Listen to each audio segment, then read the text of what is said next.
پارہ نمبر 26 آیہ کریمہ نمبر 24 نحمدہ ونصلی ونسلم علی رسولہ الکریم اما بعد فاعوذ باللہ من الشیطان الرجیم بسم اللہ الرحمن الرحیم فلما رأوہ عارضا مستقبل اودیتہم قالوا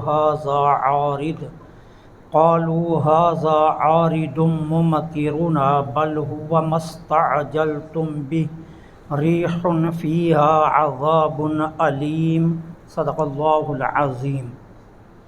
فلما پس جب رأوہ انہوں نے اس کو دیکھا عارضاً کہ ایک بادل مستقبلا آ رہا ہے اودیتہم ان کی بستیوں کی جانب، قالوا وہ کہنے لگے ھذا یہ عارض وہ بادل ہے ممطرنا جو ہم پر برسے گا، بلکہ ہوا وہ مستعجلتم بھی وہ ہے کہ جس کو تم جلدی طلب کر رہے تھے، ریح ہوا ہے، فیہا جس میں عذاب علیم درد دینے والا عذاب ہے۔ اللہ کے نبی حضرت ہود علیہ السلام اپنی قوم میں تشریف فرما تھے، اور اس قوم کی نافرمانیوں کی وجہ سے اللہ جل سبحانہ و تعالی نے اس قوم سے بادلوں کو ایک مدت سے روکا ہوا تھا، اور یہ قحط سالی کا شکار تھے۔ اور میں نے کل آپ کو بتایا کہ یہ یمن اور عدن کے سمندر کے ساحل پر ریگستانی علاقے میں یہ قوم آباد تھی۔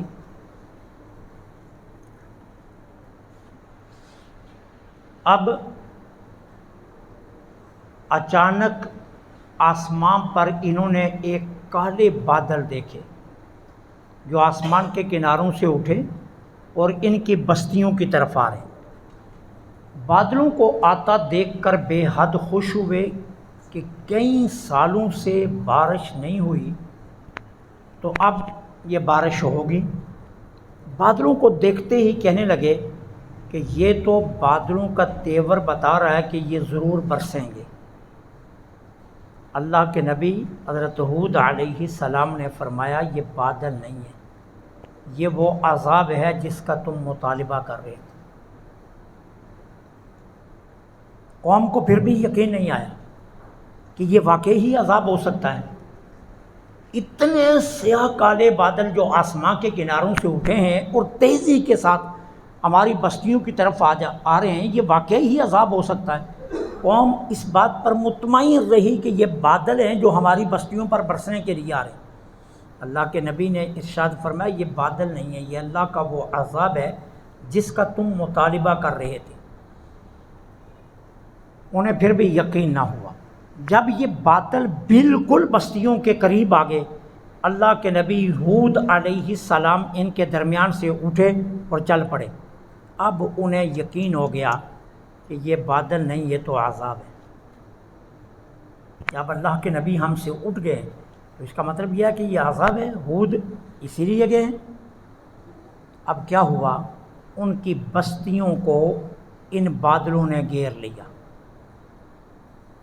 اب گھیرنے کے بعد آندھی آئی۔ آندھی اتنی شدت کی تھی کہ ان کے خیمے اکھڑ گئے، اونٹوں کے اوپر جو پلان انہوں نے باندھے ہوئے تھے وہ پلان اور خیمے فضا میں اڑنے لگے، اور پھر دیکھتے ہی دیکھتے آندھی نے اتنی شدت اختیار کی کہ یہ خود اور ان کے مویشی فضا میں تنکوں کی طرح اڑنے لگے، حیوان بھی اور انسان بھی۔ اب پھر خوب ہوا نے ان کو فضا میں اڑایا اور پھر زمین پر دے مارا۔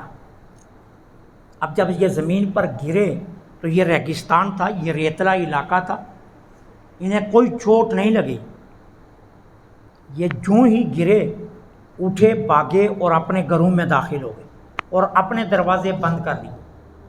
اب اللہ جل سبحانہ و تعالی نے اسی ہوا کو حکم دیا ان کے دروازے توڑ دیے جائیں۔ ہوا نے اپنا رخ ان کے دروازوں کی طرف کیا اور دروازے توڑ کر ہوا ان کے گھروں کے اندر داخل ہو گئی، اور پیچھے سے میرے اللہ نے ریت کے طوفان کو حکم دیا ان کے گھروں میں داخل ہو جا۔ اب ریت کا ایک طوفان اٹھا اور ان کے گھروں کے اندر ریت کے ڈھیر لگ گئے اور یہ لوگ ریت میں دب گئے۔ 7 دن اور 8 راتیں یہ منظر رہا، اسی شدت کی آندھی چلتی رہی، اسی شدت کا طوفان ریت چلتا رہا، یہاں تک کہ ان کے گھر ریت سے بھر گئے اور یہ ریت میں دب گئے۔ اب 8ویں دن میرے اللہ جل سبحانہ و تعالی نے ریت کو حکم دیا باہر نکلا۔ اب وہی ہوا نے رخ بدلا، جو پہلے باہر سے اندر جا رہی تھی اب وہی ہوا اندر سے باہر آ رہی ہے اور اپنے سمیت ریت کو لے کر آ رہی ہے، یہاں تک کہ ان کے گھروں سے ریت سارا نکل گیا اور یہ مردہ لاشیں اپنے گھروں میں پڑی۔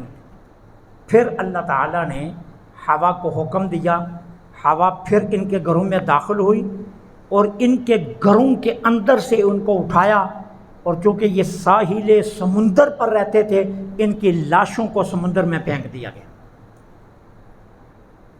یوں اللہ تعالیٰ نے اس نافرمان قوم کو زمین کے نقشے سے مٹا کر رکھ دیا۔ بات پھر وہی جو میں نے کل عرض کی تھی، جتنی لمبی بات کی جائے پھر بات وہیں جا کر ختم ہوگی۔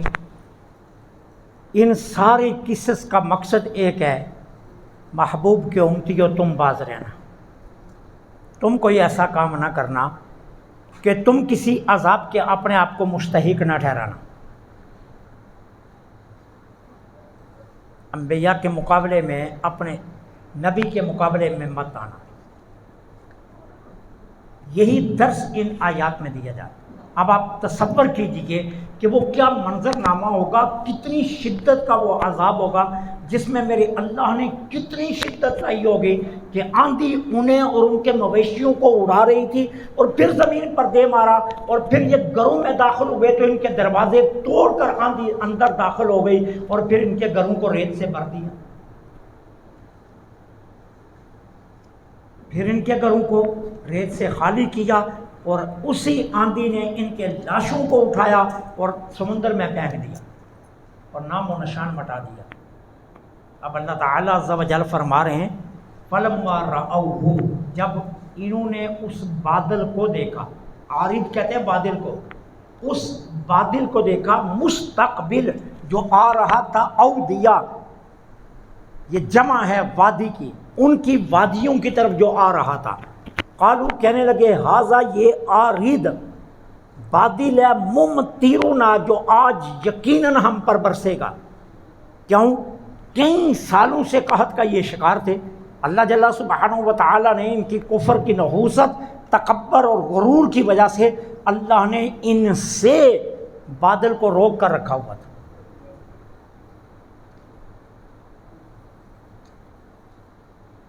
اب کیا ہوا؟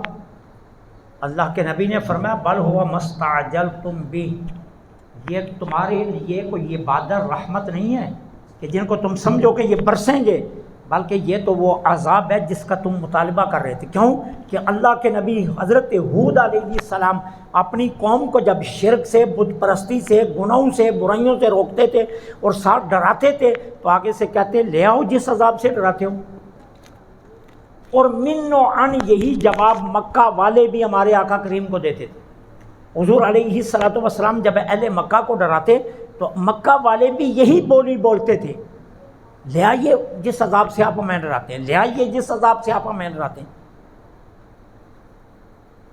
تو سرکار دو عالم صلی اللہ علیہ وسلم نے انہیں کہا تھا تمہاری دھمکی کا جواب تو تمہیں مل سکتا ہے، لیکن تمہاری خوش قسمتی کہ میں تم میں موجود ہوں،